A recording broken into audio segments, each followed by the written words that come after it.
O'g'il farzand katta qilayotgan ota-onalar, bugun sizga murojaat bilan chiqaman. Chunki bizni Central Men's klinikamizga kelayotgan chaqaloqlarning ko'p qismida urologik va andrologik muammolar uchrab turmoqda. Bular qaysilar va qanday kasalliklar? Bu sizga qiziq bo'lsa, videoni oxirigacha kuzating. Ota-onalarimiz bizni ham shu paytgacha voyaga yetkazgan. Ertaga siz farzandingiz, ya'ni o'g'il chaqalog'ingiz ham bizga o'xshab voyaga yetadi. Bugun siz katta qilayotgan chaqaloq ertaga katta erkak kishi bo'ladi va u yetuk mutaxassis, o'z davrining egasi bo'ladi. Ushbu insonda kelajakda urologik, andrologik muammolar bo'lmasligi uchun nimalarga e'tibor berishingiz kerak? Siz yangi turmush qurgansiz va birinchi farzandingizni dunyoga keltirdingiz. Ya'ni bu singillarimiz uchun 20 va 25 yosh oralidagi singillarimiz o'g'il farzand dunyoga keltirganda nimalarga e'tibor berish kerak? Otalar ham bunga befarq bo'lmasligini bilish kerak. Birinchi navbatda ota-onalarga murojaat qilishimiz sababi, o'g'il dunyoga keltirdimi, uni ertaga farzand ko'ra olishi uchun o'tkaziladigan tekshiruvlar bor va yoshma-yosh bu narsalarni qilib borish kerak. Birinchi navbatda farzandingizni tug'ildi, o'g'il dunyoga keldi. Lekin siz orzu havas bilan to'g'rog'i yaqinlaringizga osh berasiz, eldi, hali suyunchi olasiz eldan yoki boshqa. Lekin siz e'tibor berishingiz kerak bo'lgan eng nozik nuqtalardan biri bu farzandingizni jinsiy holatida nuqson bormi yoki yo'q? Moyaklari o'z yorug' xaltasidami yoki yo'q? Moyaklar suv to'plaganmi yoki yo'q degan savollarga javob olishingiz kerak bo'ladi. Endi bu narsani nimaga aytyapman?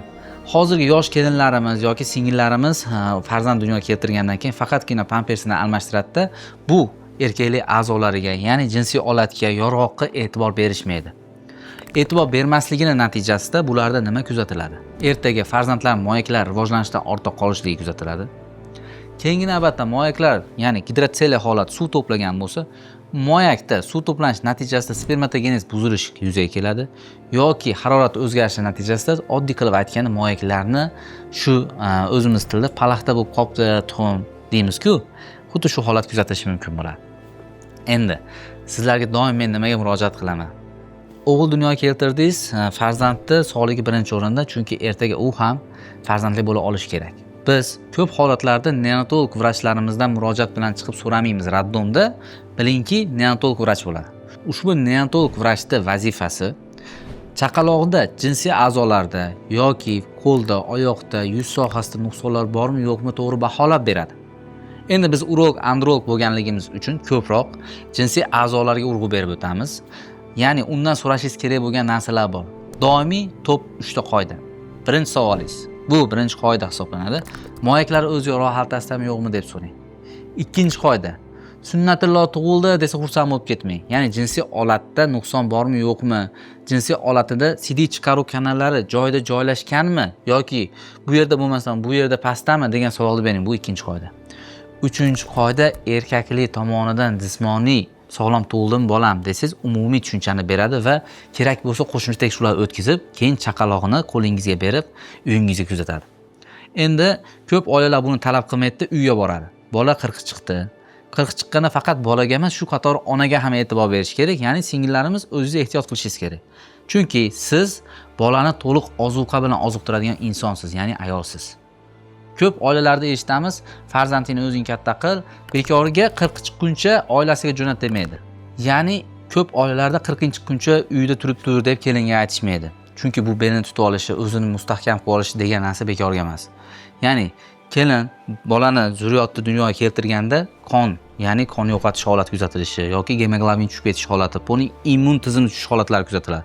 Shuning uchun bu sog'liqqa e'tibor berish kerak. Endi o'sha paytda qaynonalar diqqatiga. Ya'ni hurmatli onalarimiz, buvijonlarimiz, sizlar shu nevarangizni qarayotganingizda bir qator pampersini yechganingizda shu nuqsonlar yuqorida aytib o'tgan moyaklar bor yo'qligini yorug' xaltasini ohistalik bilan palpatsiya qilib ko'rsangiz bo'ladi va solishtirsangiz bo'ladi. Uy sharoitida ushbu yorug'larni qanday solishtiriladi? Bu nimaga taqqoslab solishtiriladi? Yangi tug'ilgan chaqaloqning moyaklari qancha bo'ladi degan savol tug'iladi. Tasavvur qiling, yangi tug'ilgan bolaning moyaklari bizni oddiy ko'k no'xatimiz bormi yoki makkamizni, ya'ni dumbu deymiz uyda makka, jo'xori, shuni bir dona bo'lakchasi bor-ku, shuni bir donasi bilan teng bo'ladi. Ya'ni 0.5 sm dan 0.7 sm kubgacha bo'lishi mumkin. Endi u 1 yoshga to'lganda loyadek bo'ladi. 1 yoshgacha o'zingiz ham bolaning moyaklari bor yo'qligini aniqlasangiz bo'ladi. Endi siz doktorga boryapsiz, yoki siz uyda uni nazorat qila olmasangiz doktorga borasiz, to'g'rimi? Doktorga borganingizda sizda bo'ladigan narsalar nima? Doktorga borganingizda u birinchi qiladigan tekshiruv qo'lda ohistalik bilan palpatsiya qilib tekshirib beradi. Keyin chuqurlashtirilgan tekshiruv UZI tekshiruvini o'tkazadi va ushbu tekshiruvlarda sizda muammo bo'lmasa, bolani sog'lom katta qilaverasiz. Endi nimaga bu videoda murojaat deb chiqdim? Nimaga biz Central Mens klinikasi nomidan chiqyapmiz va ushbu loyihani nimaga kengaytirmoqchimiz? Sizda uy sharoitida aniqlashingiz mumkin bo'lgan narsalarni aytib o'tamiz va shifokorga nimaga olib borishingiz degan sabablar bor. Endi bolangiz moyaga o'zaro xaltasida bo'lmasa, ertaga u 1,5 yoshdan o'tkazib yuborsangiz, undagi ishlab chiqariladigan gormonlar muvozanati buzilishi va spermatogenezga ta'sir bo'lishi mumkin bo'ladi. Har bitta moyakni bu yerda kichkina kanalchalari bo'ladi. Ushbu kanallar rivojlanishdan ortda qoladi. Yaratgan egam nimaga tuxumlarni pastda joylashtirgan degan savol bor. Ushbu moyaklarni pastda joylashishi bu o'zimizning tana haroratimiz 36.7, 36.6, 36.5 yursa, buni harorati 35.5 bo'ladi. Ya'ni bu moyaklar pastda bo'lishligi shu spermatogenezda yaxshi rivojlanishi, qo'ynash yaxshi bo'lishligiga taalluqli. Endi mana bu moyaklar tasavvur qiling, yuqorida bo'lib qolsa nima bo'ladi? Harorat o'zgaradi, rivojlanish kerak bo'lgan joy yo'qoladi, radius yo'qoladi va ertaga uni moyaklar kichkina bo'lib qoladi. Moyaklar o'zaro xaltasida bo'lmasa, kelajakda uni farzandsizlik kutayotgan bo'lishi mumkin. Ya'ni tabiiy evkulyatda spermogramma tahlilida urug'lar 0 chiqadi. Moyaklarni UZI tekshiruv qilganda buni qorin bo'shliq sohasida yoki shu paxviy kanalda qolib ketganini ko'rishimiz mumkin bo'ladi. U moyak rivojlanishda ortda qolsa, u yerda spermatozoid ishlab chiqarish buziladi va u bepusht bo'ladi. Shuning uchun doim murojaat qilib chiqaman. Ota-onalar, farzand katta qilayotgan bo'lsangiz, o'zingiz aqlingiz yetmasa, albatta shifokorga olib boring yoki solishtirmalar qiling. Qandaydir savollaringiz bo'lsa, kommentariyada izohlar qoldiring.